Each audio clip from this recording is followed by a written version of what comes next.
I want to pitch you an idea, and I would love to hear your thoughts.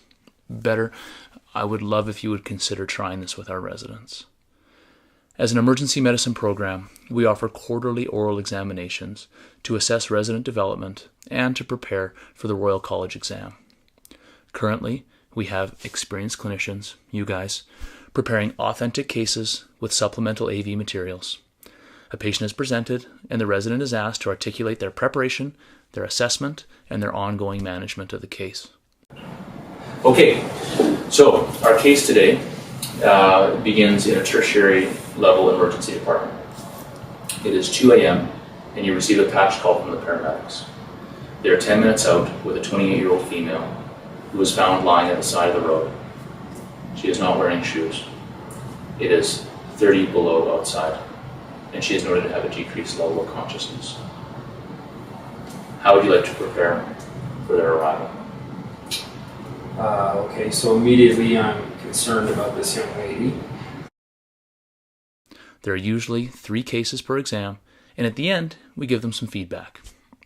The resident then moves on to the next station.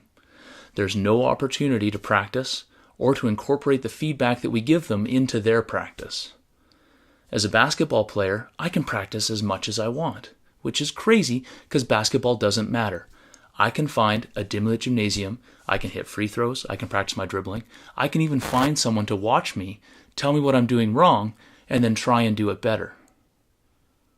It's crazy that we're not doing that for our residents. This means so much more. I think these sessions are an opportunity for us to safely acquire and practice the decision-making skills in complex clinical scenarios, like a tabletop sim type thing. Instead of simply telling our residents what they did wrong, we can give them the chance to do it right.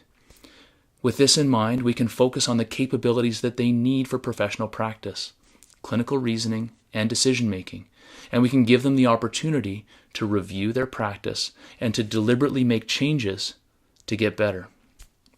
Having taken these examinations ourselves, we all know how real the scenarios can feel. The intensity, the increase in heart rate, those make it easy to forget that we're sitting in a quiet exam room and that nobody is actively trying to die in front of us.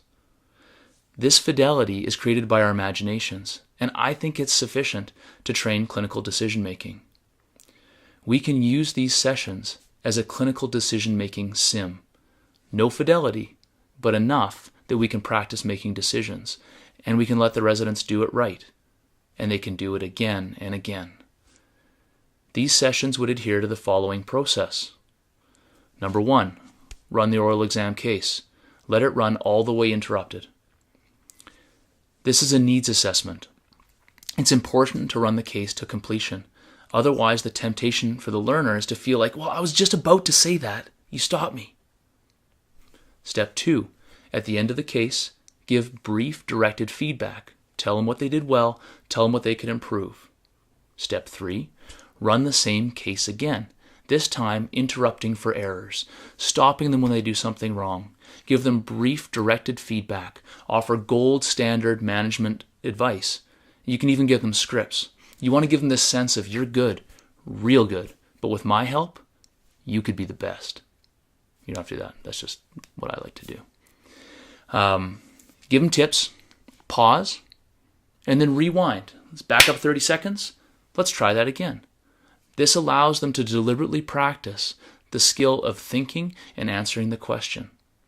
Step 5, rapidly cycle to let them keep training, practicing, getting it right. These deliberate practice oral exams will allow us to make clear the subtle and maybe unconscious nuances and the inferences that are being communicated by our candidates. It allows us to force our residents to be explicit about their decisions and clear about their plans. It allows us to improve communication and to clarify their decision-making. And it lets them practice getting it right.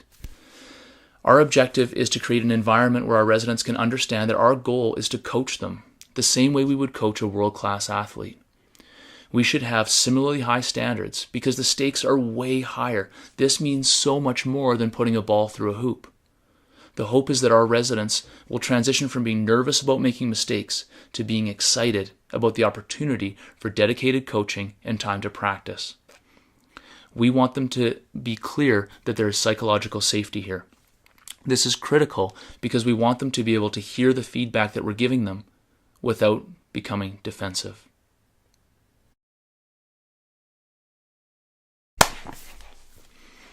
To summarize, we want you guys to follow the following process. Number 1, run the oral exam case. Allow it to run uninterrupted all the way to completion. We're using this as a needs assessment, and we want our learners to feel like they've been able to tell us everything that they know. We don't want them to feel like we're cutting them off too soon, we're not listening to what they're saying. Step 2. At the end of the case, we want you guys to give them directed feedback. This is our opportunity to optimize their care, to give them some thoughtful feedback as to how they can do even better. Step 3. Run the same case again. This time, we're interrupting for errors. We're optimizing. This is our chance to make sure that they are doing it not just right or okay, but the best possible way. Step 4. Pause, rewind 30 seconds, and let them try it again. We want to give them the opportunity to deliberately practice. They could be practicing whatever skill you want them to have nailed down. But this is our chance to do that. And then step 5 is to just keep doing it again and again and again. They can cycle forward. They can cycle backward. You can be cherry picking whatever skill you want them to get better at. We've been trying this for a while behind the scenes. And our sense is it feels like it's working reasonably well. The plan is to try and to slowly start to incorporate this into our oral exam sessions. This is not to replace the oral exam. We still need evaluation, but this is an opportunity to use the format that we have to let our residents practice these things that we know they're going to see regularly. We know that they're going to see trauma very, very regularly. And if this is a chance for us to, in a safe place, let them practice preparing the team, it's a chance for us to let them run through their airway algorithm and make sure that they have it dialed in, not just tell them, it's not quite there yet, maybe go work on it and come back. They can do that, but this is a chance where they can be doing it with a coach, just tweaking, fine-tuning, optimizing everything they have. We'll see how it goes. And again, we would love your thoughts and love your feedback. Thanks.